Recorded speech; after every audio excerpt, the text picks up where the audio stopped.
Thanks for joining us here on Talking the Code. And thanks for spending your entertainment minutes with us this afternoon instead of seeing Guardians of the Galaxy, even though you're probably going to just do that right afterwards. But let's do a quick sound check and just make sure that everything is operational. You should hear my voice. You should hear guitar. And you should hear keys in the event that we need that for musical demonstration purposes. So, a note on commenting. You can type a text comment, and I'll actually see that alongside the video. We take a look at it here. We'll get to some of those questions. If you start asking them, we'll see them later. In addition, you can comment if you have a question you want to ask live. We're testing out this new Google Hangouts setup, which allows simultaneous two-way webcam sessions to be broadcast over the entire planet, which is pretty amazing. One thing you'll notice about Google Hangouts is that there is a 30 or 40 second delay between what I'm saying and what you're watching. And this is Google's small price to pay for broadcasting this totally for free, like a TV station, across the entirety of planet Earth, which is pretty amazing. So when you join the Hangout, though, the point is that we will then have a more real-time conversation. So you will actually skip 30 to 40 seconds into the future, which is pretty cool, even without a DeLorean. So, Season 2 of Cracking the Code, thanks so much for watching. You just watched the first episode, the key reveal of which was this technique we call downward Pickslanting. And on the one hand, nominally, you can say, oh, well, I've been waiting for that nugget of technical information that I can utilize in my own playing. But in my line of thinking, there's a much bigger reveal. And it's kind of like if someone came up to you and said, hey, I came up with this awesome backpack-style device that allows you to capture ghosts and put them in a little small nuclear reactor. And your first reaction might justifiably be, hey, that's pretty cool. How does that work? But if you think about it, what would your bigger reaction would be? Whoa, hold on, let's take a step back. You mean there's ghosts? So to me, when I, on the fateful day, was playing that Pop-Tarts lick, this was really a bigger reveal of, okay, this thing works, but hold on, you're telling me that what these guys do is actually learnable. There are actual things, physical things that I can do to improve my playing along the lines of what the players that I grew up listening to were doing. And that really is the splitting of the atom, I think. That realizing that certain types of ability don't just fall from on high in a type of athletic genius. Although there is genius involved, the genius is really much more along the lines of having stumbled upon these things without anyone showing them. And having this happen simultaneously across multiple styles of music, multiple decades, tens if not hundreds of years of stringed plucked instrument playing, that's the amazing part of this. And then I guess as a corollary to that, you could say the amazing part is that we're still learning about this stuff now hundreds of years later, if not 100 years of popular rock and popular guitar music later. So for me, that's the big thing, is realizing that, you know what, there are physical components to this that we can actually, that we can utilize in our own playing to help understand how this stuff works. The second thing is, and I think you've gotten this in the entirety of episode 1, we don't really talk about speed per se all that much. We don't talk about how do you move your hand really fast, because that's really a corollary to the central problem, which is really accuracy. It's an accuracy problem. And it never really was a speed problem, because most people can move their hands already much faster than they can play cleanly.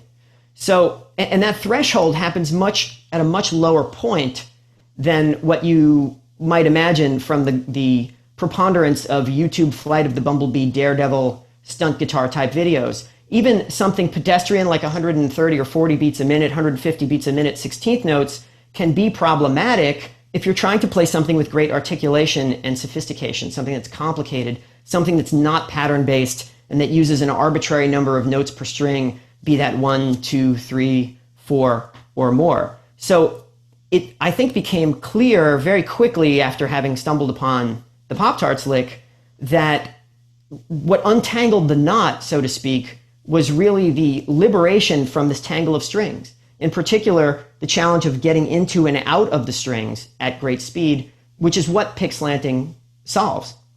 So if you think about it then, the third big takeaway I would say from the first episode really is that picking technique is not really a thing. You don't look at it from 10 feet across the room and say, that's picking technique. Although we have collectively as a community spent a huge amount of time analyzing what we can see visibly from the 6 to 10 foot distance, which is, well, is it elbow? Is it wrist? Is it alternate? Is it sweep? Is it ball? Is it fist? Is it grazing? All of these things. And instead, what we realize is that those things, yes, they're a part of the equation. They're a very important part of the equation. That's how you move the pick back and forth. And what could be more important than that? But the real realization here is that there are multiple things going on, and that picking technique is really a collection of solutions to mechanical challenges that you face while picking. And some of these solutions may even overlap, which makes it kind of hard to suss apart exactly what's happening at any moment. So conceptually speaking, there's a collection of things that need to happen in order to make clean guitar playing happen. And the downward pick slanting technique is really one of those things. And it's somewhat independent from the things that we've been looking at historically in terms of how the pick is moved with the elbow and the wrist, which I call motion mechanics. Those are the physical way that the picking motion is established. But there are other layers to the cake. It's sort of like a protocol stack for those who work in technology. You have the presentation layer, which is the thing that you see, and then you get down to closer and closer to the hardware as you delve deeper. But ultimately, do you see the page 6? Okay. So ultimately, what we have here is a series of components. And in fact, if you really want to separate this into what's going on, we can think about the things that need to happen in picking technique. And then we can think about the physical ways that you implement those things. So the things that need to happen, let's call them components of picking technique. The physical way that you do that would be the mechanic that matches with that component. And this translation from the logical to the physical, let's say, from the component to the mechanic, this clears up a lot of the confusion, I think, that we have had historically when trying to figure out how this stuff actually works. So let's talk about the 6 components of picking technique. We've already mentioned one of them. That's the picking motion itself. That's the biggest concept. It's the principal concept in picking. And what it refers to is this cyclical down-up alternation of pick strokes. Because if you think about it, picking on one string is alternate. Sweeping is, in some sense, alternate because you're sweeping down, sweeping up. That's alternate, right? You're down. It's a down movement and then it's an up movement. The frequency is slower than the frequency of your string change in terms of one way of looking at it. So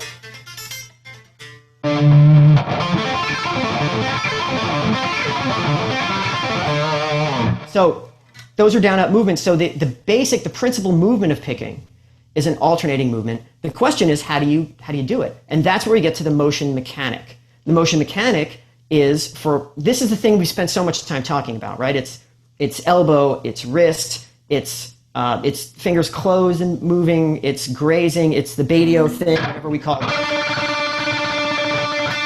I think is really just a variation on the wrist idea, kind of like what the gypsies do, which is a big swinging thing, which I tend to do when I'm playing acoustic because the box is so big you have to get over it.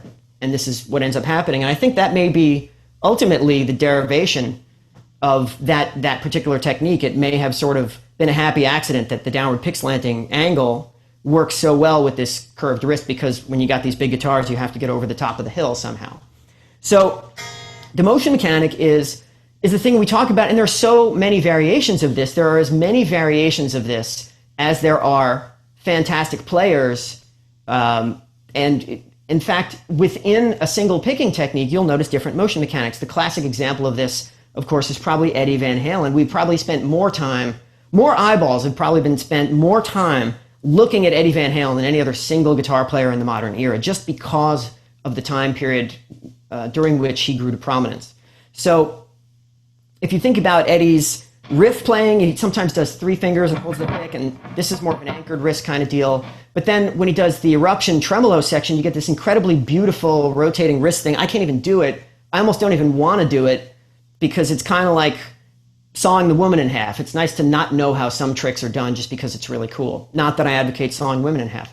But it is not at all unusual for a single player to have multiple methods by which they move the pick during different kinds of licks And we can only speculate as to the way that these things arose. Maybe it was some sort of idiosyncratic thing that when he was trying to play fast, this is just the first way that he was able to play really fast.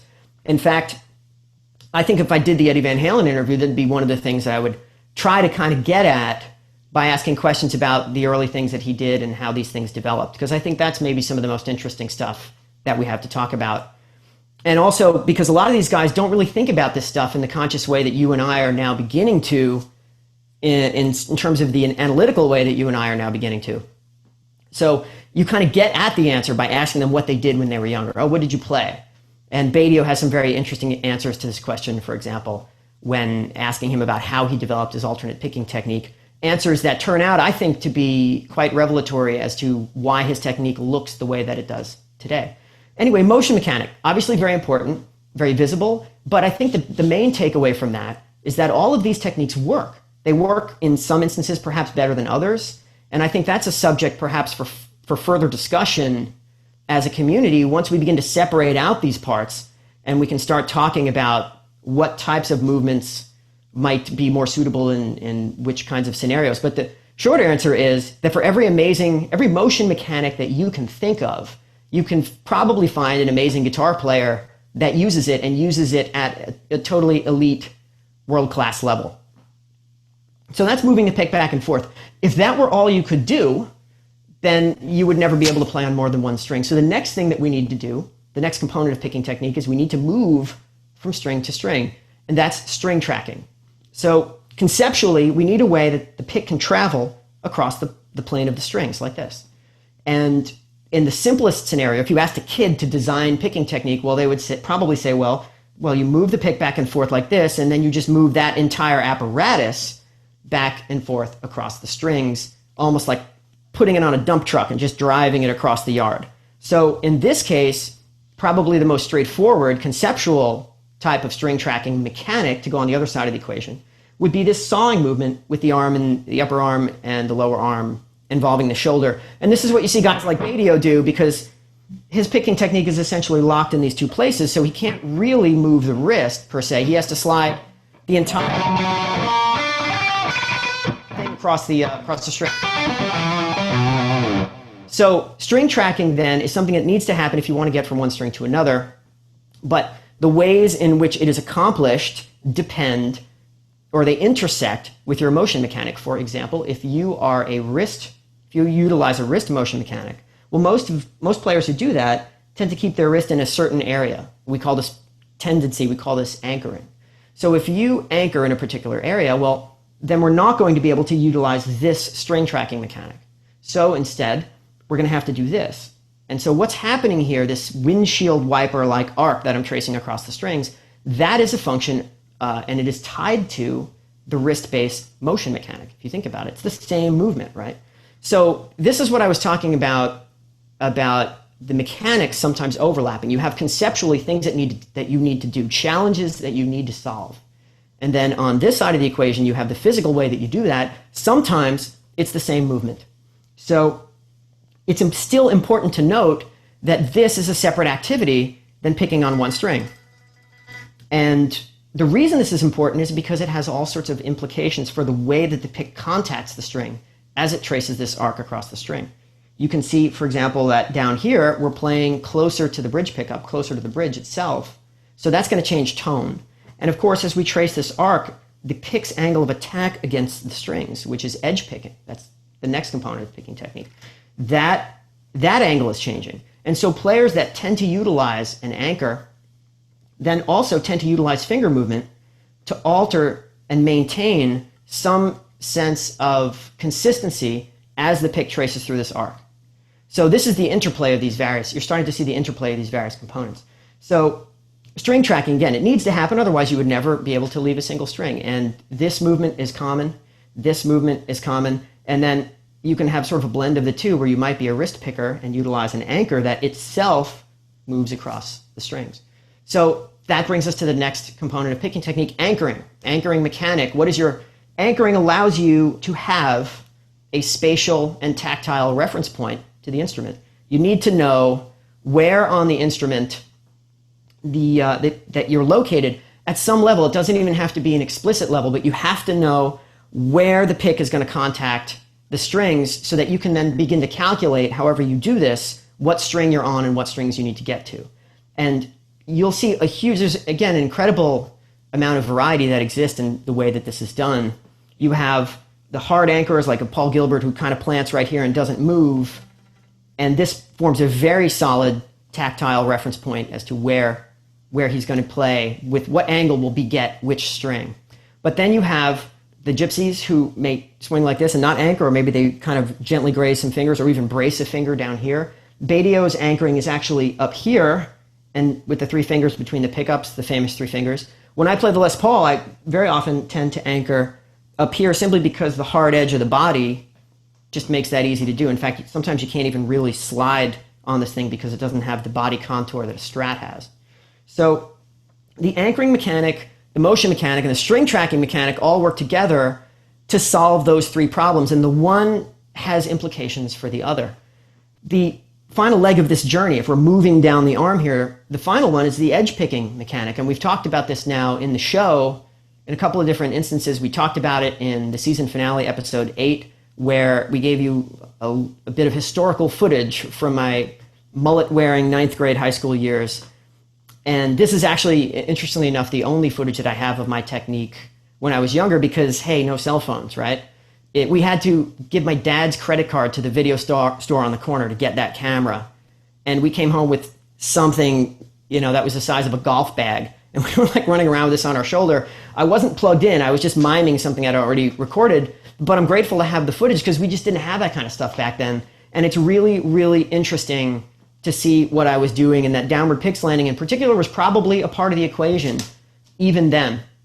And edge picking was part of the equation even then. However, the way that I was doing it was a little backwards by my current configuration. I was doing it this way, which is when you take the pick and you if you align it in a theoretical neutral pick position.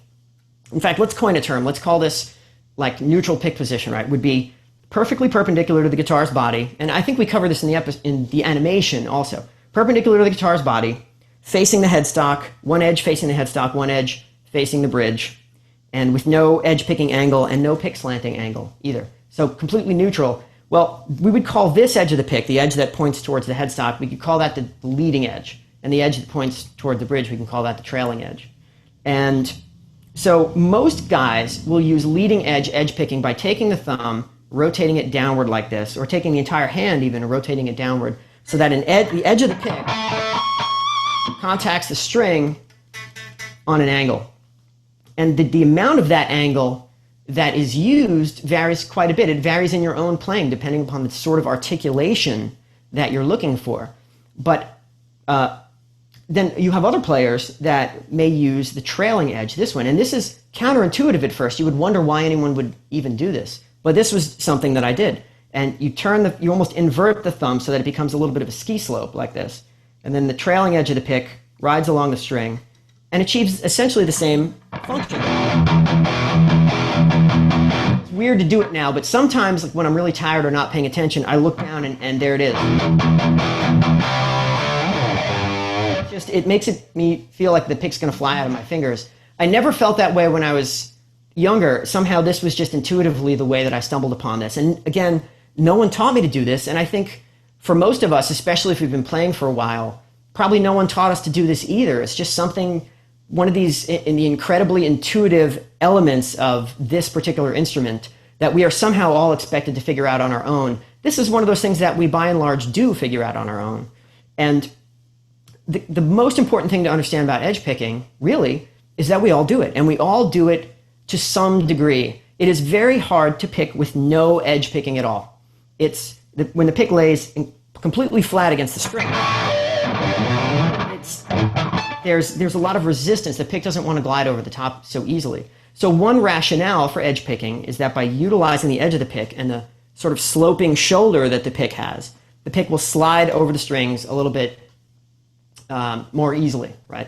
So we know about this. Another rationale, of course, is tone. The more edge picking you use, the more noise enters your technique. Not in a bad way, but it's the grit of the pick against the string. And of course, that depends on the type of guitar you're playing, if it's a wound string, or the type of string you're playing, if it's a wound string or just a steel string, or if it depends on the pick material also. So the tone of the pick begins to make itself known as a result of your edge picking. If you go too far, if you go all the way to 90 degrees, you lose almost all fundamental tone and you get almost entirely noise. You can hear that on an amplifier quite clearly, but on an acoustic, if you do this, you'll notice right away, or on a clean tone electric, you'll notice that the tone becomes almost inaudible. And that's just a function of the crazy amount of gain that we often use in playing modern rock type music.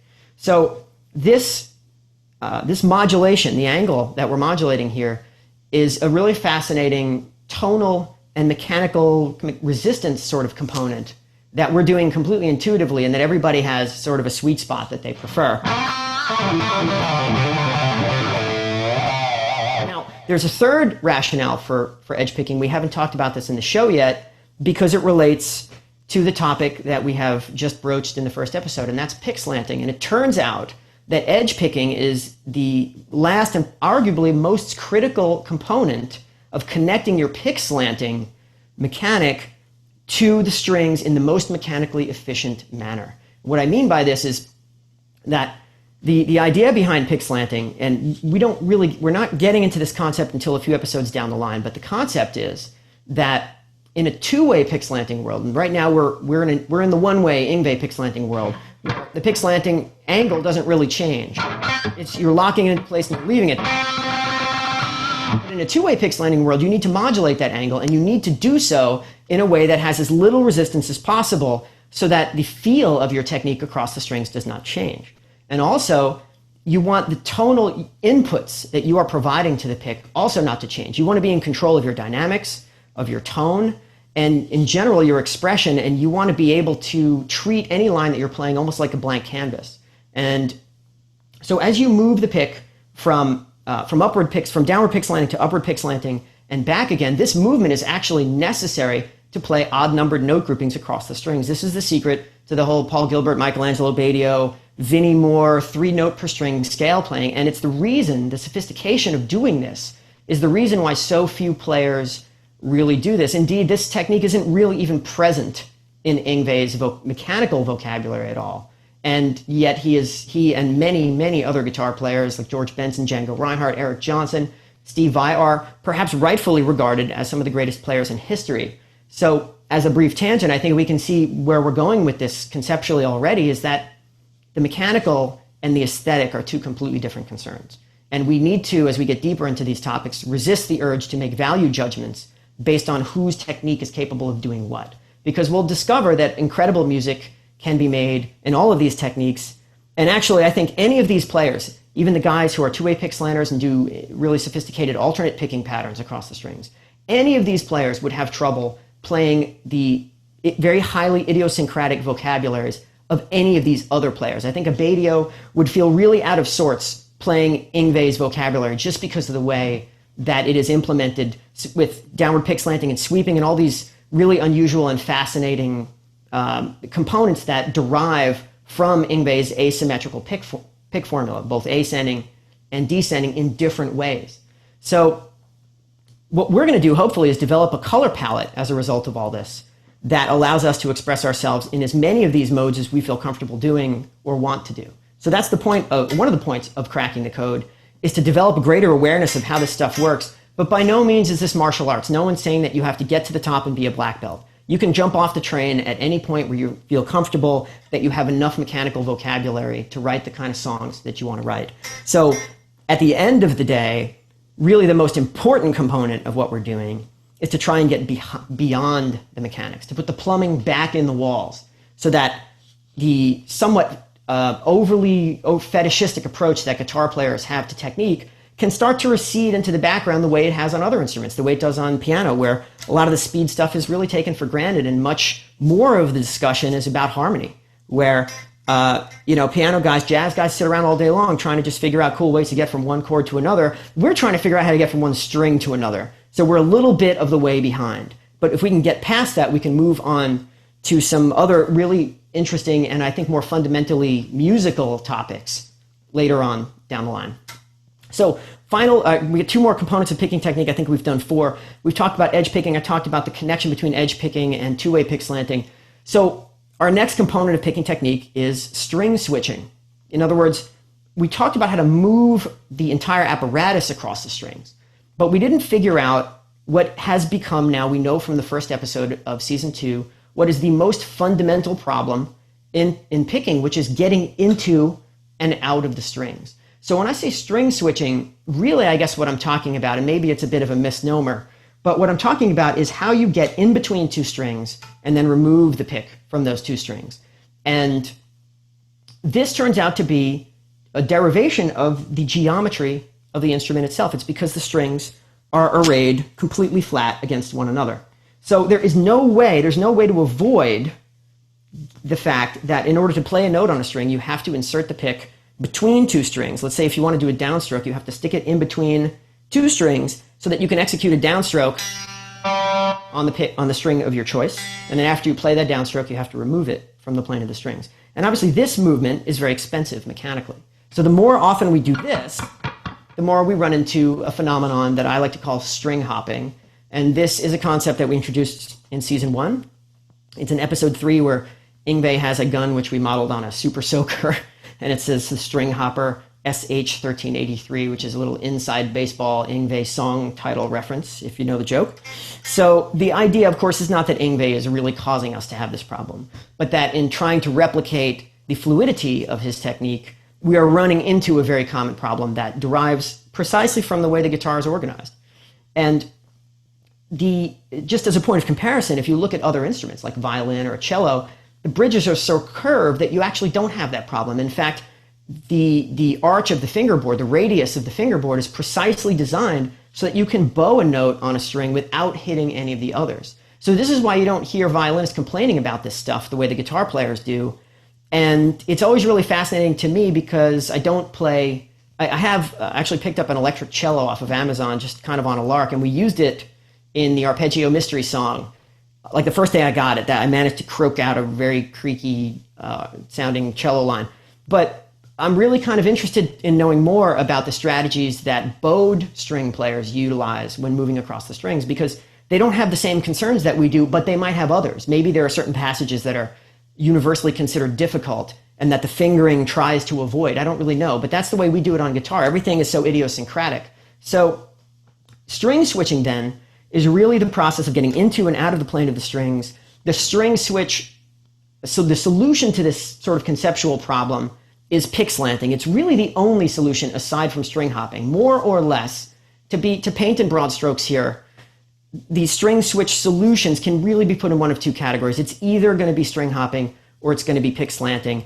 Every single elite player that I've ever studied, all of the greats that we grew up listening to, these players are unanimously Pickslanters. They don't talk about it because they don't know they're doing it, but you can go back as far as you want. You can go to Django Reinhardt, obviously a Pickslanter, because the gypsy guitar style is one of the very few styles that inculcates the value of downward Pickslanting. It's unclear to me if they do so with the idea of string switching in mind, or if it's related more to the rest stroke concept, which we can talk about also, which is this idea that you hit a string with enough force that the pick bottoms out into the string below it. And so the hitting of the string with great force is key in the gypsy style because it gives you that snap. And you can do it even on the top string when there's no string to rest on. All you have to do is just whack it. But of course you can't do that if you're limited to the gap between the strings. So the only way to hit the string from a distance with enough force to get that snap is to use downward Pickslanting. Of course, the happy accident there is all of this even numbered note string switching speed that it begets. And that is really the key. The tonal thing you can utilize like a paintbrush. You don't have to snap every single note that you hit. But if you want to get from string to string quickly, you need a solution to the plane of the strings problem. You need to solve the plane. And Pickslanting does that for you. The gypsy guitar style is the only one that I'm aware of that actually specifically teaches this particular pick angle. And it's really kind of a fascinating thing because of the way that technique evolved associated with a specific cultural group, almost in a familial kind of way. It's really just incredibly fascinating stuff. And of course, the musical style is awesome. It's, if you haven't heard it, it not only includes a harmonic language, but it's got a rhythmic language with this rhythm pattern that they play, which is really amazing. So Pickslanting is the string switch solution. And the Pickslanting mechanic, what do we mean by that? Well, we just mean how do we implement Pickslanting. Most of the time, it's a wrist thing. You just roll the entire wrist down. I think you can see that. In the Yngwie world, in the one-way Pickslanting world of Yngwie,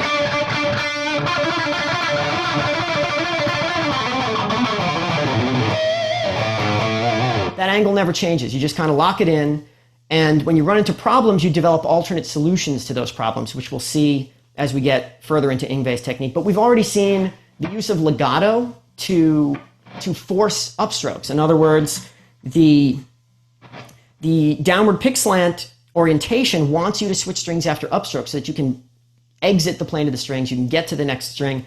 Yngwie does this by utilizing a very clever system of legato in a lot of the classic licks. The one we talk about in the episode is the Black Star lick, where it's legato on the first string, 3 notes with a downstroke,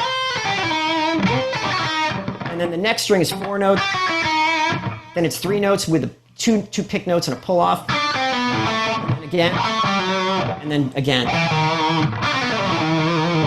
And when this flies by at high speed, you don't hear it so much as legato, you just hear it as this very interesting multi-textural kind of flow that he has, which is a very distinctly Yngwie sound. It's very much not the shred sound, ironically, not the shred sound that he inspired in the second half of the decade. All the guys that came after him, the Paul Gilberts of the world, that whole thing was really not the Yngwie aesthetic. Yngwie was much more unusual and much more, you might even say, guitaristic in his sort of diversity of solutions to the ascending and the descending lines, the use of legato, the use of sweeping, which we'll talk about in the next episode. So string switching is the fifth component of picking technique. It is a solution. You need to have this solution. You need to have a way to get into and out of the plane of the strings. The big takeaway here on this is that it doesn't happen by accident. It's not going to happen by playing exercises. You need to specifically have a strategy for doing it. All the greats do. They just don't think about it that way. But they do. And when they lock into especially their fastest playing, things become very repeatable. And we begin to see these patterns emerge, not so much in the sense of explicit pattern-based playing like in the later shred years, but simply tendencies that they have where they like to switch strings after certain pick strokes. They use certain pick angles to do it. It's extremely regimented, and it is the only way that you can play fast with a pick with great clarity. You have to do it, even if you don't think you're doing it. And that, again, goes back to the reason why we're all talking about this is the highly intuitive nature of most of these techniques means that you may not even realize you're doing this stuff, even though you are. So we're trying to get that stuff out in the open. Probably the most critical of all of these components of picking technique is the string switch, your solution for string switching, and in particular pick slanting. So the last one, the sixth component, is really not a physical component, it's a logical component, and that's hand synchronization. We talk about this all the time. The solution to it is something I call chunking. Chunking is basically, I think when you're a kid and you start playing and you hear these great players and everybody's playing so quickly, like one of the first things I thought of was, how do they pay attention to every note when they're playing at that speed? How do they even know? I can barely even hear it. And of course, in my own musical career, I needed to use a $75 Casio keyboard to help pull apart these licks at high speed because I couldn't really even hear what these guys were doing when they played. So and it's true, the answer, ironically, is that you can't, in fact, pay attention to every note when you're playing quickly. You must use some type of data reduction mechanism, and chunking is that data reduction mechanism. So to clarify, what is chunking really? It's a timing, it is a synchronization technique. It's also a data reduction technique. In other words, a way of whittling down the amount of stuff that you need to think about at any moment to make sure that your hands are synchronized. And the way you do it, it's like mile markers on the highway. You don't pay attention to your speed necessarily all the time, but every time you hit a mile marker, if you want to go 60 miles an hour, then every time you hit a mile marker, you look at your watch and you make sure you're exactly 1 minute later than the last time. So in a chunking situation, you take something that you want to play quickly and you take little push pins and you stick it in the lick at periodic intervals. And those are the intervals where you check the picking and make sure it's okay. The classic example of this that we talk about in the episode is Yngwie's 6-note pattern. It's kind of like the most fundamental exercise in all of shred. It was a very cool musical motif that Yngwie uses in all sorts of licks. But it functions for us now, 2 decades, 3 decades later, as a pedagogical implement, because now we can use this to get this concept under our heads. And one of the reasons why this pattern works really well for chunking is that it's 6 notes long. So it's about as long as you can make a pattern before it starts to get so long that you again get lost and the hands begin to drift apart. So the 6-note pattern, even more so than a 4-note pattern,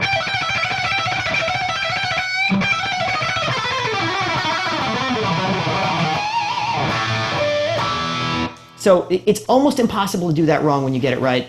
And once you get it, it'll be very sticky. It'll stay with you. So again, chunking isn't so much the concept of chopping up a piece into units while you're learning something. Of course, you're going to do that anyway. But what you hear in terms of like conservatory style practice, where you take a long piece and you work through it bar by bar, and you memorize the bar and you get it down, and then you connect it gradually to the greater whole, that's not really what we're talking about, because in that style of practice, once you reconnect the parts, you have a whole piece again. The chunks are gone. In our case, we're always using chunking when we're playing, whether it's explicitly or whether it's just under our fingers. The concept is that when you're playing at speed, you need a way of locking a pick stroke to a finger so that you can periodically check your time at all points throughout the lick. So it's a performance technique. It's a data reduction technique. It's something you use when you're playing live. It's not a physical thing, though. It's a logical thing. In your mind, when you're playing something like this, you might really only be listening to, you might be hearing or feeling the first note of the lick, and then not hearing the rest of it. So it's, and so if you think about it, you're getting a 6-to-1 data compression ratio in a way, because you have 6 notes, but you really only need to be paying attention to the first one. And that first note is a downstroke. In this case, it works very well with the Yngwie-style, because Yngwie is always playing even-numbered note groups, starting on a downstroke, which enables the string switching mechanic, the Pickslanting mechanic, to get from string to string. It's a beautiful interlocking system. It's like Legos or Tinker Toys or something. It's incredible, all the stuff that you can build with this. So that's it. Those 6 components of picking technique. I think if you take a look at this like a layer cake or protocol stack, and you look at the players that you like to listen to and that you grew up studying, I think you'll find that by swapping out these layers, you can pretty much create any picking technique that you can think of. You can do the Yngwie thing. If we take all the mechanics, well, what does he do? Well, he's kind of a soft anchor on the bridge. He does downward Pickslanting. He keeps an open hand here. He's maybe got his tactile reference points are the fingers on the guitar, maybe, again, the bridge on the right-hand side here. The edge picking doesn't use a huge amount of it. In fact, doesn't even use a huge amount of downward Pickslanting. He's not doing the gypsy level downward Pickslanting that I do. Yngwie, if we did this, we would have seen it a long time ago, right? If you look at it, it's really...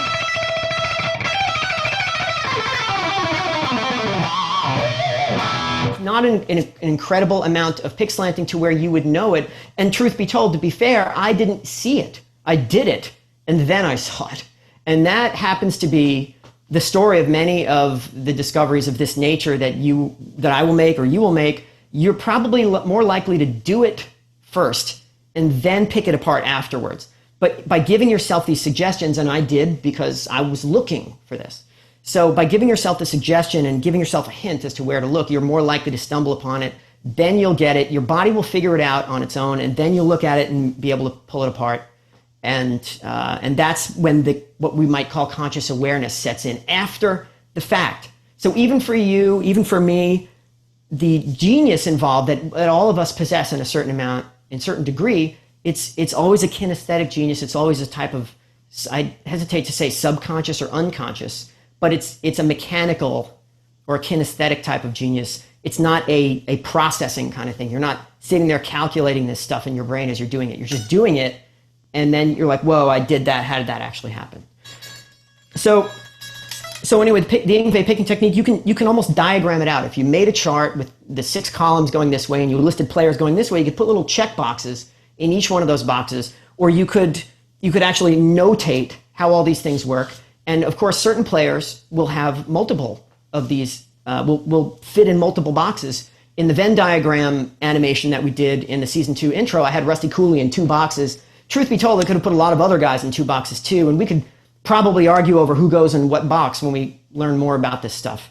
So it's a super fascinating topic, and I think hopefully this schematic of the 6 layers can help you start to diagram out in your head how the people you're interested in emulating play, and for that matter, how you play and may already play.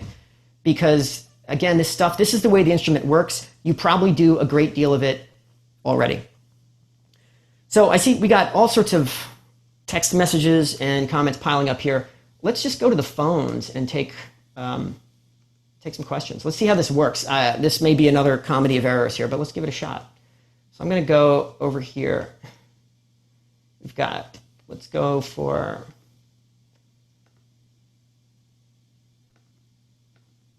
Adam Prado. You are live on Talking the Code. I think you're live on Talking the Code. Yeah, I'm live. You are. I don't know if I want my camera on. Okay. You can shut that off. Sure. Go ahead. There was a good question from Michael Doodles above. What do you got? Scroll up, and there's a good question from Michael Duddles. Where's that? I can paste it if you like. On the Hangout. On the Hangout. Okay. What do we got? Let's see where that is. Why don't you, if you have it, why don't you read it off? All right. Michael Duddles. I am very curious how a player best approaches 3-note per string runs effectively, right, using strict alternate picking, right, where one cannot maintain downward pickslanting for the whole run. Correct. Good one. Okay. So I've kind of hinted at that already. Actually, Google has the Google Hangouts thing has a cool thing where I can see these comments, and I can actually, I can turn them live, and we can see them on the screen, although that comment I'm not seeing. It may be below the bottom of the screen. So, curious how a player best approaches 3-note per string runs effectively using... Oh, you're hearing, I'm hearing that on your thing. That's funny.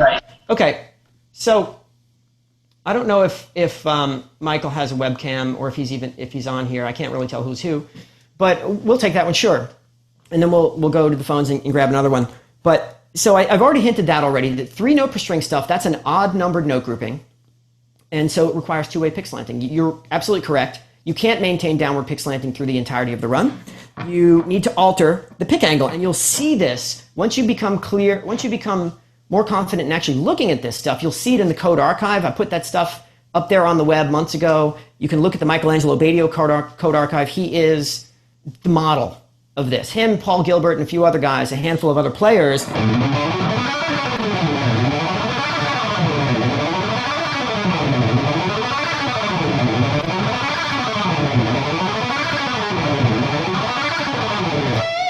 So you may be seeing this rocking movement. That's 2-way pickslanting.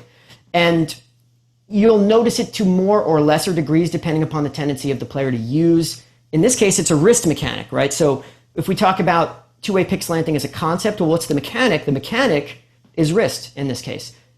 Pickslanting can also happen by fingers, especially if you have a big hand with really long fingers, and we all know who that applies to.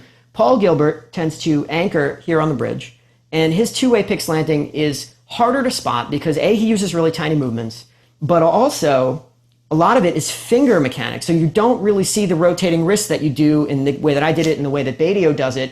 In Paul's case, you won't really see that as much. So we're getting a bit ahead of the chronology of the episodes, and we'll get to this certainly a couple episodes down the line.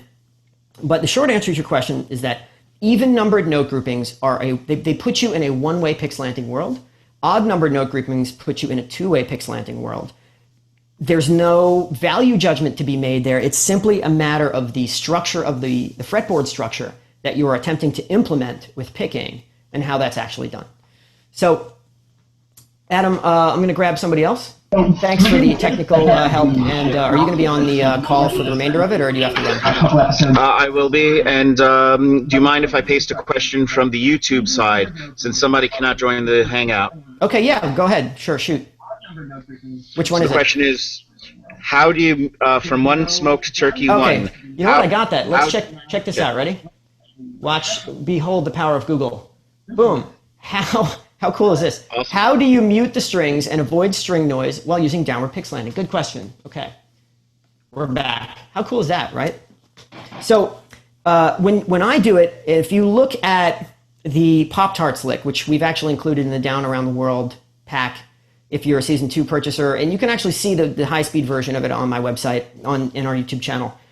In my case, the right side of my wrist is in fact muting almost the whole time. It may raise up occasionally, but for the most part, this...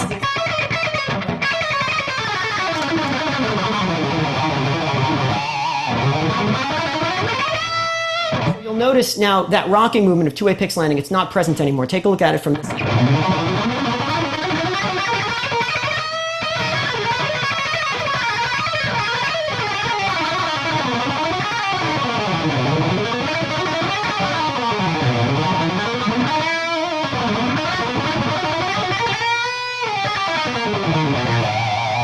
So that was all strict Yngwie style. It's the asymmetrical style where we're utilizing downward Pickslanting at all times, full-time downward Pickslanting, a one-way Pickslanting, even-numbered note groupings while descending, odd-numbered and even-numbered groupings while ascending, utilizing a combination of alternate picking and sweeping. That's the second half of the Yngwie formula. We're going to get to it in the next episode.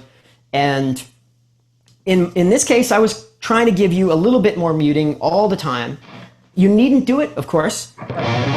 In fact, I think one of the laws of muting, sort of as a corollary to this, is that when you're playing this way, you're going to get less string noise than when you're playing this way, because when you play this way, you have to lift off the string, and there's nothing up here, or very little up here, that's going to stop it from ringing. When you're going this way, the fingers slowly encroaching over the fretboard, almost like an eclipse, will just blot out all that sound. So the easiest string to mute on, of course, or the easiest string to remove string noise on would be the lowest one, because I don't even need it. So I can have a big gypsy-style or Batio-style arc with this hand and get absolutely no stray noise from any of the other strings because they're all being muted with these guys. As you get up here, now you'll notice that even though I'm not muting the strings, I still have the Batio arc, and this is an interesting topic that came up in the actual interview with Mike. Really hear any other string noise. It's there, trust me. It's just that this note is being hit with such authority that you don't really hear, you don't hear that. So,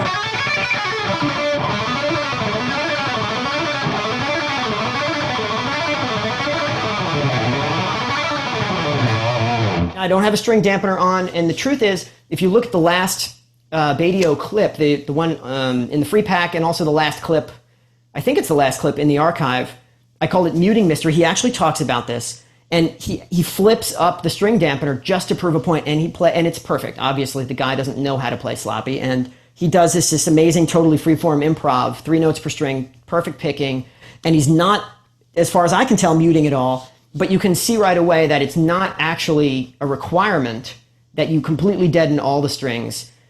Although I would do it if I was thought that for some reason, if I was playing a part that was either muting oriented or very aggressive, and I might hit other strings. But if you're really precise about hitting the string you want to hit, the sound of the fundamental that you're playing is going to blot out the noise on the other strings.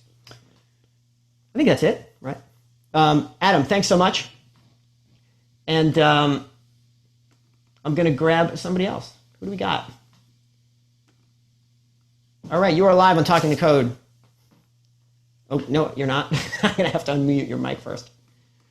Hold on. Is this Jonah? No, it's not. Here we go. Arthur. No? Not going to work? Okay. I'm not sure if I'm doing that wrong, but let's grab Jonah. Where are you? Are you over here? Okay, here you are. Show broadcast. Jonah Gillette, you are live on Talking Code. How's it going? It's going well, Troy. I didn't actually have a question for you yet, though. Damn you! But you know, I can ask. I'm curious. I think actually it alludes to something that somebody had asked over here. Do you think players generally develop their what you call, I think, their picking model based around what they are? I guess what I'm saying is does what a player want to play, is that dictated by what they're trying to play, or do you think the technique comes first? So, for example, Yngwie's downward Pickslanting, was that a result of the music he was trying to play, or do you think that technique already existed when that's just what he did? The answer is yes. I think that we all utilize the creative tools, the paintbrushes at our disposal. And so who can say, right? It's clear that it didn't. I think we'd be more able to say how it probably didn't evolve. He probably didn't sit there with graph paper in the lutherie shop where he worked while scalloping out the frets and say, well, if I use a 45-degree angle, then I'll be able to play even numbers of notes per string. He probably didn't do it that way. My guess is that these guys have a certain amount of physical genius, that when they do something that feels easy, they keep doing it. And they don't necessarily register, or it doesn't register in any sort of overt way, but they have the good sense to not beat their head against the wall trying to play the thing that does not come naturally. And instead, they do the thing that does, and then they say, oh, here's a cool lick I can come up with. Oh, that feels a little weird. Let me re-engineer that. And you will continue to do this even as you develop greater mechanical vocabulary. You're still going to sit there and think, well, how can I utilize that technique? Like I'm sorry, go ahead. Oh, no, I'm sorry, that was my 4-year-old daughter yelling at me about something. Oh, excellent. Does she want you to turn the amp down, or what's? No, she probably wants things turned up. She wants, right. The young and the elderly just are all ready to rock out. That's funny because they're both here because my parents are visiting, so I have both the young and the elderly. Perfect. My dad and you just need the amp now. Cracking code and he went upstairs. Can I follow-up question? Yeah, go ahead. You know a little bit about my story from us talking over the last probably 8 months, but yes. For those who don't, I've been playing for about 25 years now, and I've always, despite, as you know, going to school, I struggle with alternate picking. Mm-hmm. I always have. I am, for better or worse, an elbow picker. Okay. Would you say then that's what I'm comfortable with, that's how it works, you sort of stick with it and hope you end up like Vinnie Moore? Or is there, I know you probably address this later in the code, is there something to be said to trying to work on wrist, or does it fit in, that's the way, that's what I do, that's how I'm able to play, stick with that and make it work for me? Right. So I think it's a fascinating question. My best guess is because we don't have more data on this question, I think the best thing to do is to stick with what works for now. There's nothing wrong at all with trying new stuff. I think that's fantastic, and you should always be trying new stuff. But I don't think you should feel any particular compulsion to play a particular way. Because, for example, there was a time, 5 years ago or something, when I decided that I should learn all the different motion mechanics. So I should do elbow and I should do wrist, because if I'm supposed to be the expert, the domain expert, then I should be able to do all these things. And I realized I would need 10 of me, because there just aren't that many lifetimes to focus on learning every single thing. And I did this for a while, and I got,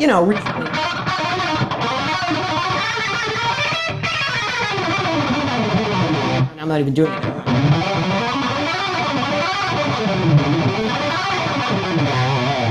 I didn't do it for long enough for it to really kind of burn in and really feel like this is comfortable. I'll do it when I'm,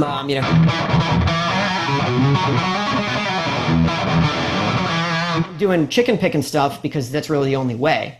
But other than that, I just, at one point I got so annoyed with trying to do all these different motion mechanics that I was just like, you know what?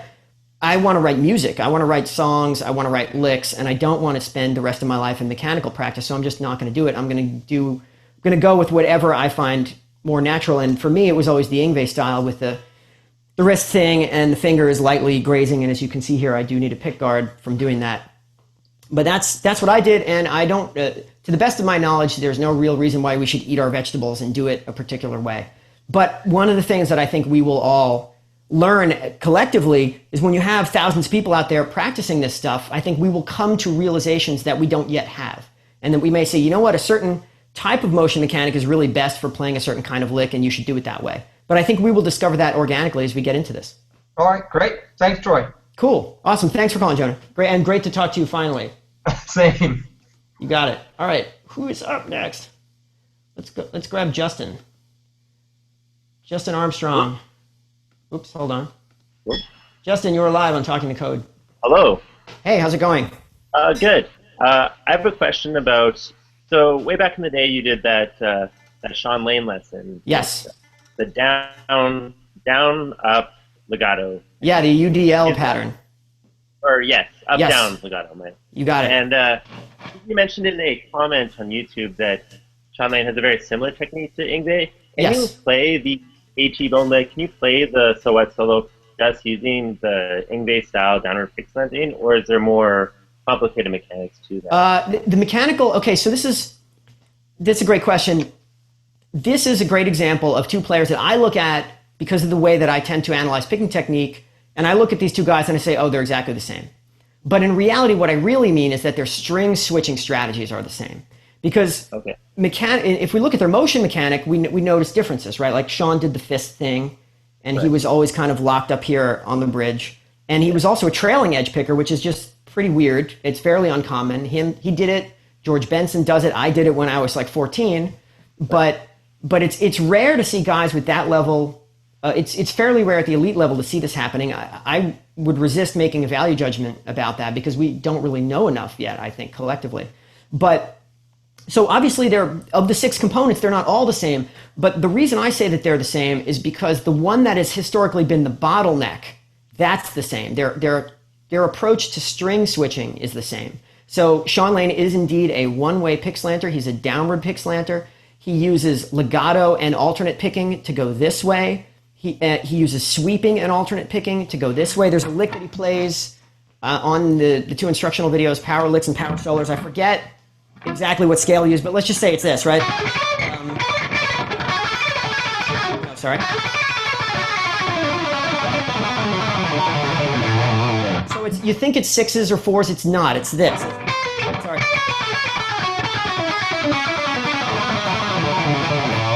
That could have been written by Yngwie, that lick. It's what we have here, let's say we're doing an F sharp minor.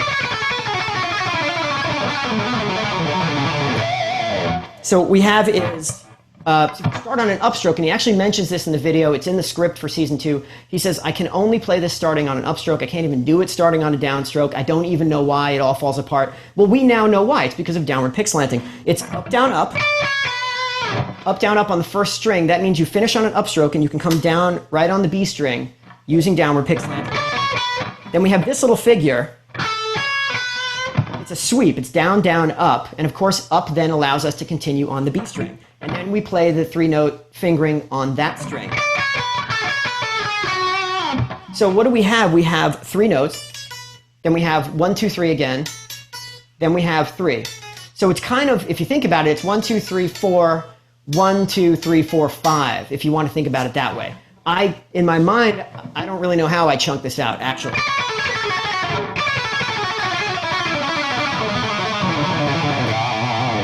So really, really easy to do, by the way, also. And of course, you have to start on an upstroke. It doesn't work if you do it on a downstroke, because then you would need upward pickslanting. You'd have to reverse all the pick strokes. So in that regard, that lick is a perfect evocation of the Yngwie picking style. Of course, not that Shawn would really see it that way, because he came upon these realizations on his own. But it's downward. It's a full-time one-way pickslanting lick. It uses switching strings in the ascending direction, either using sweeping or alternate picking, and it uses alternate picking exclusively going this way. So even this little sweep here, 2-string sweep, but it allows you to get to the B string without having to jump over the string. Because it's a downstroke, we just carry it through those 2 strings. So that's the UDL, the up-down legato technique, was a technique that Shawn used to play 1 note per string lines across the strings. And I forget what the lick is. I haven't played it in years, but it's again, starting on an upstroke on the first string. Right, sorry, go ahead. I was playing it last night, and I was actually surprised how much easier it was now that I know about Pickslanting. Yeah. Because I remember way back in the day, it seemed like an impossible thing to play. Just my hand just couldn't figure it out. But right. Well, the key is that it's 2/3 picked, even though in the tape he pitches it like a legato technique as an unassisted hammer-on technique. He says, oh, I picked the first note, and then I just hammer on the other 2. But he doesn't. He picks the first note, he picks the second note, and it's the 3rd note that's the hammer. So it's up, down, and hammer. And how can you do up, down on 2 different strings at a high rate of speed? Well, easy. You start on an upstroke, you use downward pickslanting, you come down on the downstroke, and then you hammer on with the remaining finger. And you can create all kinds of crazy patterns with that. When he does that, most of the time actually uses fingers, which is how he gets the softer attack, so that when you hear it being played, you don't really hear it as a picking lick or a legato lick. You just hear this cascading flurry of notes in the Shawn Lane style. So if you're practicing this stuff, use the neck pickup and try using some chicken picking for some of those, which kind of to a certain extent negates a little bit of the need for downward pickslanting, because that second note, if you're gonna pluck the first one and hit the second one with a pick, then it doesn't really matter so much that you're actually switching strings. But whether you practice it with picking or with downward pick slanting, the short story is it's actually 2/3 picked that lick. And the fact that you can do that using a 1 note per string fingering is pretty cool and get that kind of speed at it, but you can even with a pick if you use downward pick slanting. Cool. Thanks. Cool. Excellent. Thank you. Great to connect a face to the voice finally. And thanks for calling. Thanks. Cool. See ya. Okay, moving right along. What do we got? What do we got, John? Michael Duddles. Oh, here you are. Hey, how's it going? Yeah. Hey, Troy. Good to meet you finally as well. I know we've traded emails, I think, over the years, right? Yeah, we have. It's been almost 10 years, and I'm just so happy that you're back. And I appreciate so much what you're doing. Just keep it up. I know not every player is so keenly analytical, but there are players out there just like you who just appreciate this beyond what we can express. Awesome. So keep it up, and know that you're appreciated.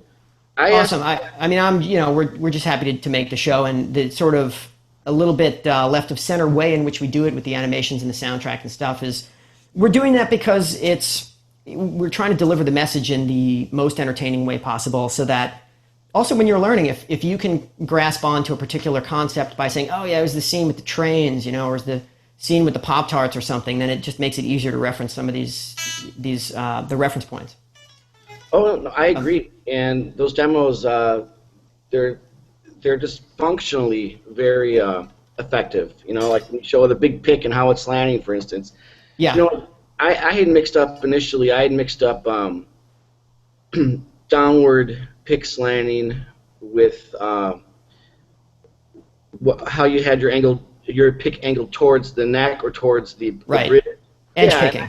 Yeah, and I realized, oh, okay, I see. We've got 2 dimensions there, 2 axes.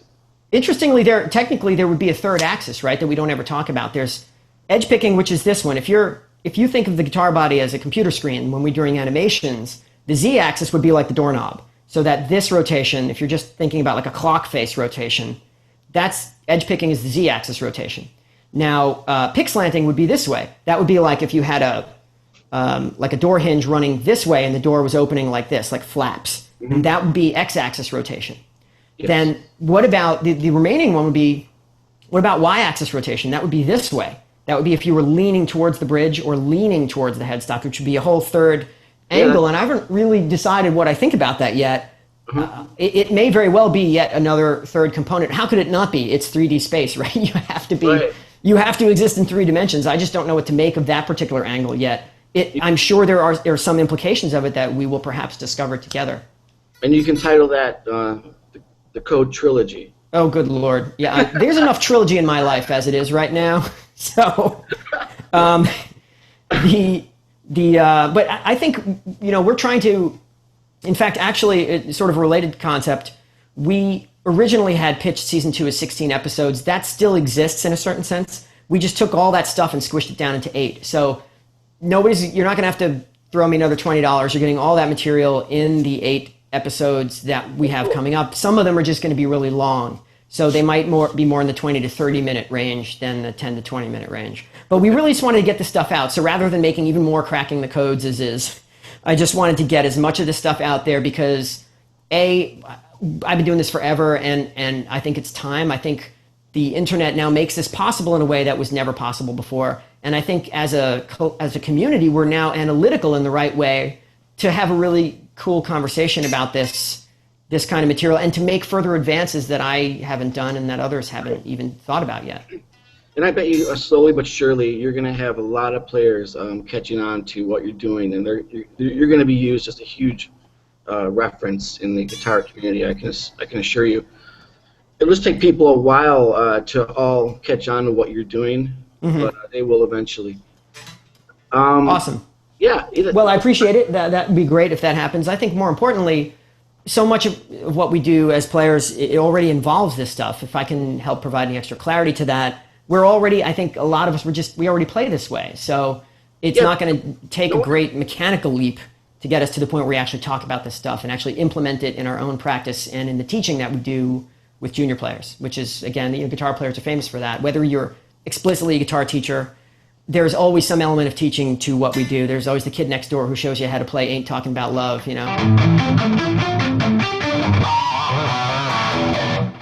However. Awesome. Great to speak to you finally after all these years, Michael. Yeah, likewise. I had already asked the 3-note per string question. Yeah. I noticed another guy, Robert Baker, had asked a question I'd also asked, which is when is economy picking applicable? That's it. I'll leave it at that. Well, what was the question? When is economy picking useful? I see. Okay. So we've already kind of touched on that, at least in the Yngwie pick formula.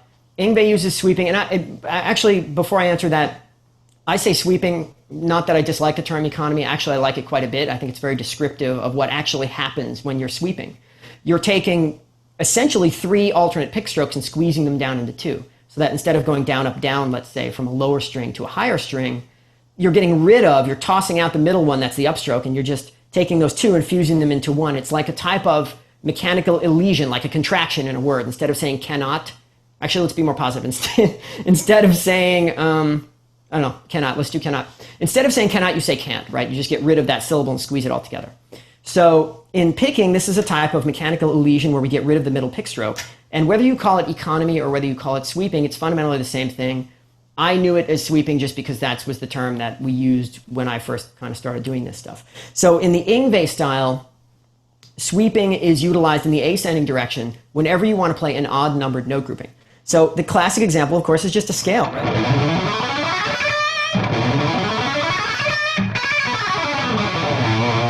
You can do it ascending, you can do it descending like I just did. Yngwie only ever goes this way because he's a downward pick slanter, and so if you look at the way that the pick flows across the strings, obviously.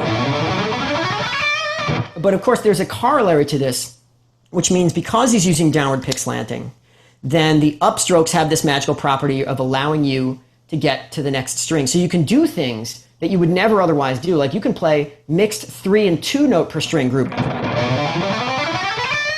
This, what am I doing here? This is the 3-note per string jazz scale fingering that you see where you have a scale shape, let's say, you have a chord shape. You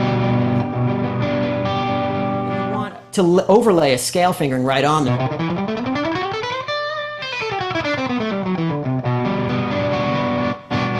So what I'm doing here is I'm using sweeping, but when I finish on an upstroke, then I just roll right into alternate picking and then go back to sweeping. This is the key to the Frank Gambale style, the Jimmy Bruno style. All the big sweepers are ironically incredible alternate pickers, and they have solved the entire alternate picking equation, both ascending and descending. That's how Frank's technique actually works. So he's known for sweeping, but yet he's one of the best alternate pickers in the world. And so this ability to seamlessly blend the two is incredibly powerful. So specifically what's happening here is 3 notes on the first string, 3 on the second, 3 on the third, then 2 on the G. Look what happens. Now I'm on an upstroke, come down on the B and play and go back to sweeping.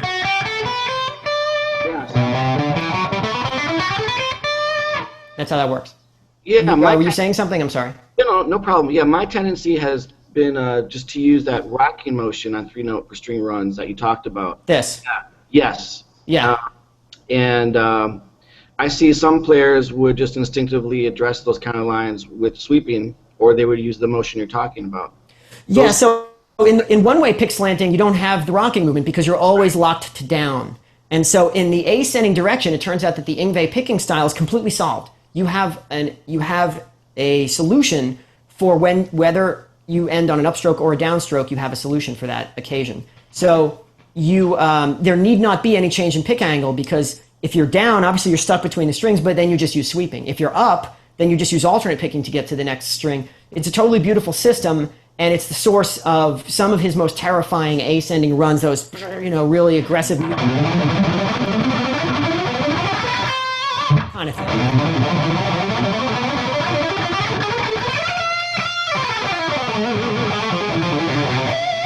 And we're going to see that in the next episode. There's a lick on the tape that we go through, which I call the volcano lick, which is precisely this combination of alternate picking and sweeping utilized in a scalar context. And it's just, he does it so incredibly well, and his mechanics are really, really interesting. I know we've all noticed this for years, but Yngwie doesn't really use, his sweep mechanic is actually like a finger thing, and I've never explicitly practiced it, but he gets such incredible clarity and regularity out of it that, to go back to an earlier question, maybe we discover that the Yngwie mechanic is actually the ultimate sweep scale or sweep type mechanic, or for that matter, the ultimate sweep mechanic in general is this thumb push that he does with, I don't know if you can see this, but this is kind of what you've seen it whenever he does 3 note per string sweeping, it's this. Sure. And I think basically that then becomes the picking motion. This is the motion mechanic, let's call it. And then the string tracking mechanic is this. So we have the phonograph needle moving across all the strings, and then this is happening. It's a bit like walking and chewing gum at the same time, but it's totally beautiful to watch. And again, to think that someone like him just came up with this stuff without anyone actually telling him how to do it is pretty amazing. Well, that's some great insight. Thank you. Awesome. So again, great to put a face to the voice finally, and thanks for watching. All right, thank you. Awesome. Okay, moving on. Okay, let's grab, who do we got? We got Peter Houskin. Hello, can you hear me? I can hear you. You were live on Talking the Code. Excellent. Peter, I know we've corresponded on email over the years. It's good to finally speak to you. Yes, it's been, a long time, maybe 2007. I'm getting older logarithmically at this point. I'll wake up tomorrow like Rip Van Winkle.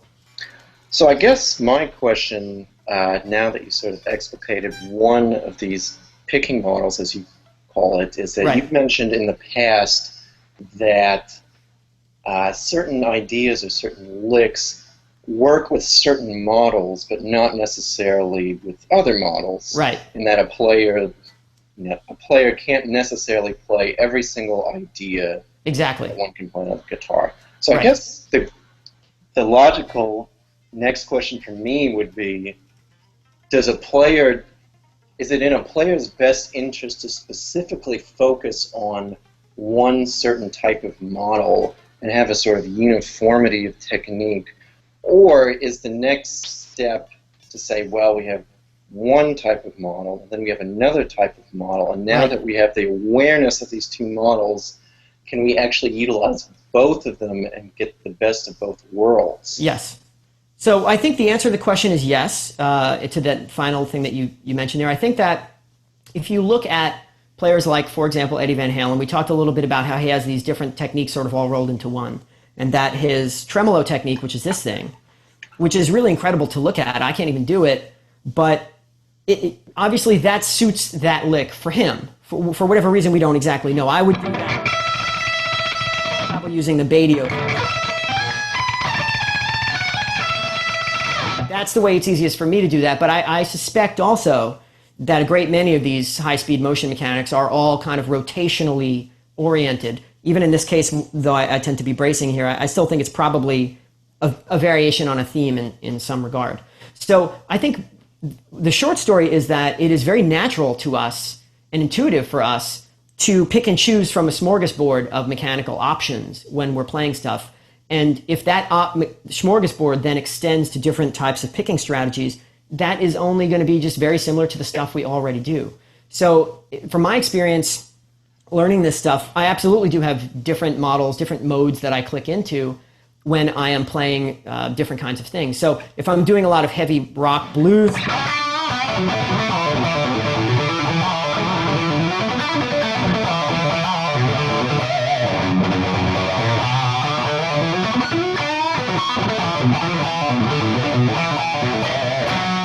so that I do almost exclusively with downward Pickslanting when I do that, and it's just very comfortable for me to do that. Of course, if I were going to throw in some other type of, let's say, two-way sweepy thing that's more in the Gambale or the Jimmy Bruno mode, then I might flip into something that utilizes a combination of sweeping and alternate.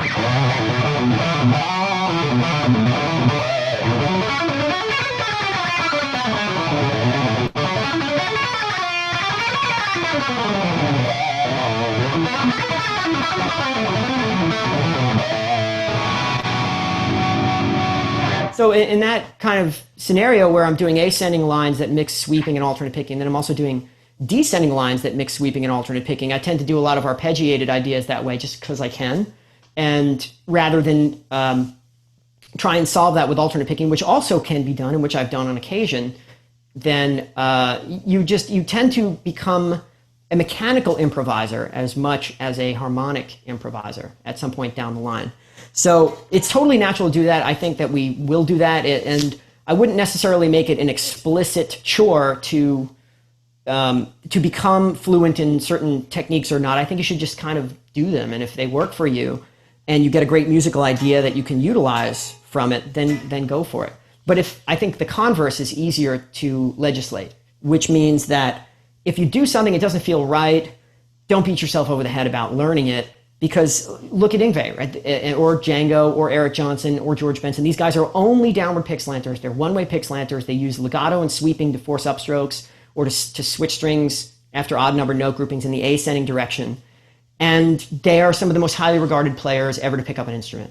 So I think that because we're aware of the implications of these mechanical formulae, that we can be a little more choosy in our usage of them. Whereas if you grew up in the 80s and you somehow managed to solve alternate picking using 3-note per string, two-way Pickslanting runs, you might then just go ahead and develop an entire mechanical or an entire musical vocabulary utilizing that technique, but at the expense of some of these cooler sweepy ideas that you would get to do if you were an Eric Johnson or an Yngwie.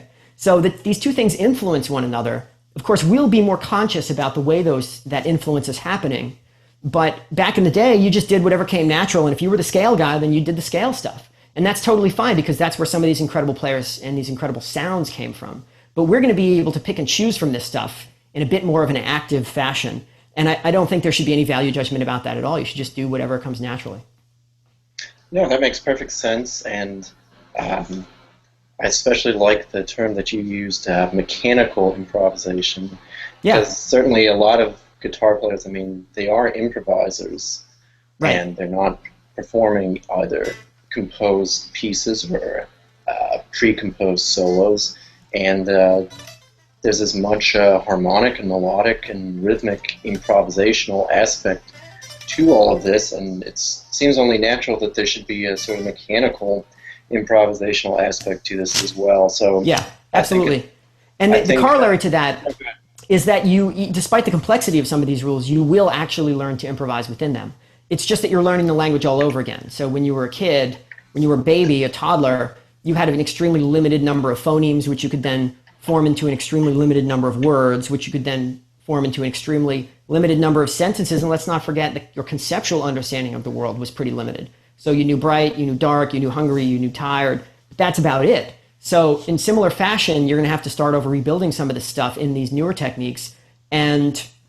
But when you will develop a level of fluency with them to the point where they feel natural and you don't have to think so much about them. The even-numbered note groupings thing, the downward Pickslanting thing, is among the most intuitive things that you may learn in this journey. And you will get to the point very quickly where you can feel your way through melodic concepts. In other words, there's a melody line you want to play, and you can just feel that, you know what, I'm going to go with a sweep here. I'm going to...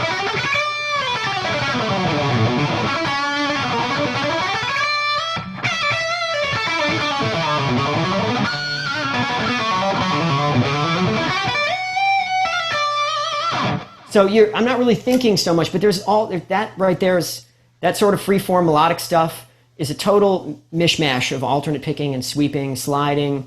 You don't really think about these things, but you do them and you learn them over time. So you add the spices to the salad. So you add the seasonings to the salad over time. And those seasonings are both harmonic and mechanical. And eventually you just be able to play and you won't have to think about it. Yeah, well, thank you very much for all the time and resources and energy you put into this, and I think I speak for just about everybody here when I say that we're all very excited to see where this is headed. Awesome. Thanks so much, and great to meet you finally. Oh, thank you. Take care. Awesome. Thanks for calling. All right, who haven't I spoken to yet? I think I may have spoken to everyone. Have I spoken to everyone? Joseph, actually? Did I talk to you, Joe? Let's check it out. Joseph, where are you over here? Oh, Joe. Okay. Joe Tadaro. You are live on Talking the Code, if in fact you are still with us. Hey, Troy. Hey, how's it going? Good, man. Great. I think we've traded a few emails as well. You're in Brooklyn somewhere, are you not? Yes, I am. I'm a Brooklyn guy. Awesome. Yeah. Actually, my question is, can you break down what's going on in the intro lick to the I Am a Viking solo? Oh, yeah. That's sweeping. How amazing is that lick, by the way? I've been trying to do it for 30 years, man. It's like the best thing ever. I mean, okay, and I think that, you know what's amazing about Yngwie's, there's so many things amazing about Yngwie's playing, but the, did my camera cut out? I don't know if I did that. I don't know. Okay, there I am. So Yngwie gets so many different articulations in what he's doing, right? Because you have that legato sound with this thing. That's the beginning of the Black Star lick that we talked about in the episode, and it's just like a knife blade, the way that legato is just so fast and smooth, and then you start in with picking on the next string. And the finesse of doing that was definitely like a martial arts move in the 80s when I was a kid. You heard that and you're like, oh my God, he's just killing me, right? Because you, in fact, that lick, I think there's a live solo, it's either Steeler or one of the bands that he was in before he did the solo album, where the live solo was just that thing repeated like a... And then on the albums, of course, in many cases, he starts cascading. And it's just so awesome to hear it because it's the starting and the stopping of the picking that's very impressive there. And we didn't know how that was done. It was like magic at the time. So all these mixtures of sounds, someone asked earlier, well, what developed first, the chicken or the egg? The truth is he probably did something, it felt easy, and then he said, hey, that sounds really cool, and then he turned it into a lick. That's probably how we all do it. So it's this delicate dance of what you're capable of or what your vocabulary will support versus what your artistic direction is or what your aesthetic sensibilities tell you want to do. So in the case of his ascending scalar runs, like the one that starts I Am a Viking, it's all that crazy heavy muting and sweeping.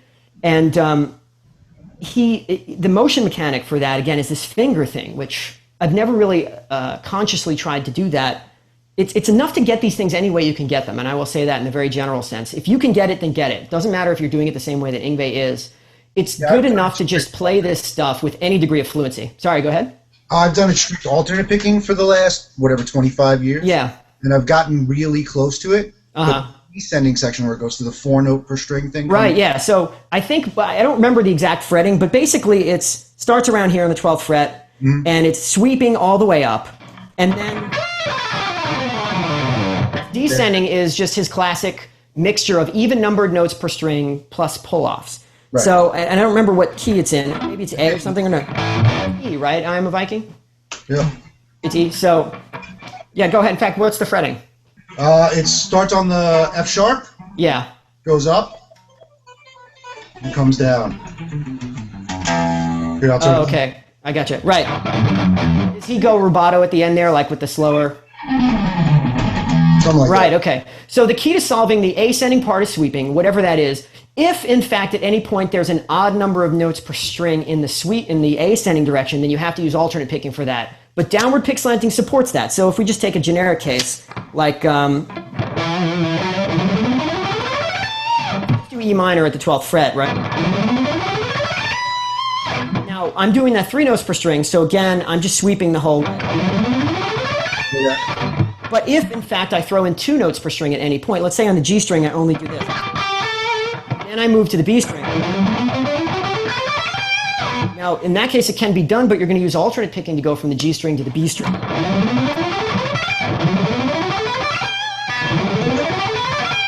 Right? And so Yngwie freely mixes sweeping and alternate picking in his ascending lines, frequently with these little turnarounds that they don't happen here, but a lot of times it's an upstroke that takes you back to a lower string, then a sweep, because if you're going to hit a downstroke on the lower string, then you have to sweep to get to the next one. So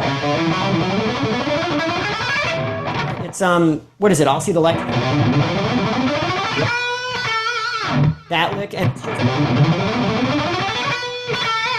so it's these little turnarounds in here. So it's down up on a higher string, down down. That's sweeping again, and again it has to be downward Pickslanting so that you're up on the higher string. Takes you back down to the lower string. Or in, that's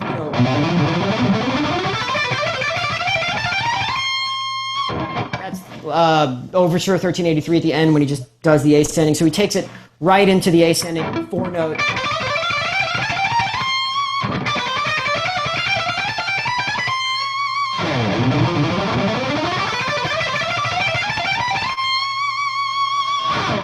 So the same thing in the I'm a Viking, like it's sweeping on the way up, and then on the way down, whatever the fingering is, and we can kind of debate that, I guess, or you may have it sounds like you may have that figured out already, but if it's an odd number of notes per string, then you have to use one legato note at the end, and if it's an even number of notes per string, then you go down, up, either 2s or 4s. If it's down, up, it's 2s.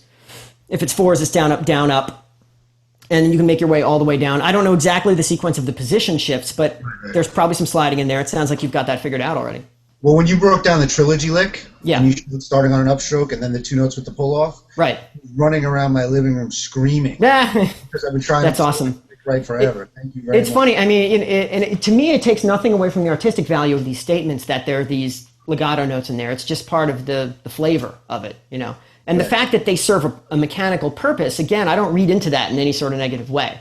It's right. Just that's how he split the atom. That's how he solved the puzzle, and it resulted in this sound that really no one else has had since him, other than people actively trying to emulate him, right? Because it's sort of like Elvis. You can't only do a little bit of Elvis before people say, oh, that's Elvis. You know, if you go like, hey, mama, everybody knows, oh, if you got the pop collar and a little sideburns, forget it, you're Elvis. So if you do even a little bit of this mixture of the pull-offs and the picking in that neoclassical context, boom, you're Yngwie. It's so evocative. He put a stamp on that sound so completely that that's a test. I think that's all the greats do that, right? Within a year of Michael Jackson or Madonna, within a year of 1984, they were the most parodyable people on earth because every single 15-year-old girl was wearing fingerless gloves and Ray-Bans and denim mini skirts and all this stuff because her style was just that identifiable. And I think it's the same with all the great innovators, the artistic innovators, and Yngwie certainly falls into that category. Well, when you go back to the 80s, after Yngwie came out, every guitar magazine interview, they asked whoever the guitar player was a question about Yngwie. Yeah, exactly. And they must have been really annoyed. It was. Even Pete Townsend got asked about it. That's funny. There was one that I think they did like a lunch between him and John McLaughlin. Yeah. And John McLaughlin was like, why are you? He said something that was almost like, why am I here? Yeah. Which was pretty funny. But, that was the impact of his artistic statement. And when you threw in, as it was the case with Eddie also, when you threw in the technical, that was like throwing dynamite into the well, right? Everybody's like, oh my God, it sounds different. And we know that it's being done so differently at the same time. Thanks a lot, Troy. I appreciate it. Yeah, no worries. And good to meet you finally. Good to meet you, too. Yep. Okay. I think I've gone through everybody who has a live question. If anyone else wants to ask a live question, you can jump into the Hangout now using the link in the description of the live event. I'm just going to scan quickly through the comments to see if there are any sort of questions that we perhaps haven't addressed yet. And otherwise, I think we've done a good thing here today. Let's take a look. Hopefully Troy will record this and make it available on his website. This will be available. In fact, it's one of the features of Google Hangouts is that YouTube just records them and then they just appear in your channel. It's pretty amazing that you get a free TV station as part of your YouTube account these days. Pretty cool. So what else do I get? Let me see. Let's check out chat. I have 76 chat. There's also an instant messenger kind of thing built into this here, and let's just see what we've got on here. How can you guys like Paul Gilbert, who uses, I think people are just arguing about pick dimensions, which is cool. So I think we covered a lot of really useful topics today. We'll certainly be talking about more of this in future episodes of season 2. And once again, I know you have your Guardians of the Galaxy tickets in your back pocket, but I would like to thank you for tuning in all the way from apparently many places around the world. And I would like also to apologize to my friends in Australia because we tried to solve and failed the puzzle, the geopolitical puzzle of how do we pick one time to do this when we can get all the guitar players, and it's just simply not possible. I was sort of hoping there was a black hole somewhere in the middle of the Pacific that permitted all of us to be clustered on one side of the globe, but apparently not, because the UK and the then Australia are just, they're almost half a day apart. So what's good for one is basically bad for another, and so forth. I think I see another question here. Let me see if we can grab this one before we get out of here. Whoa. Dave, you were live on Talking the Code. Possibly live on Talking the Code. If not, then if Dave doesn't join us in a second, then once again, thanks for watching. I think we've covered all kinds of great topics. If you have any more questions, you can always send us a note, but I think that we're going to get to most of these topics in future episodes of the show, and it's going to be a fun ride. I think we will emerge at the other end, hopefully with a greater understanding of these mechanical topics, but in a way, ironically, perhaps even less interest in them, which I think would be a good thing. I think we need to get onto musical topics and put ourselves on even footing with players on other instruments that don't have to worry about so much of this, so much of the plumbing before they go on to pursue more creative topics. Thanks very much. All right, so we're signing off.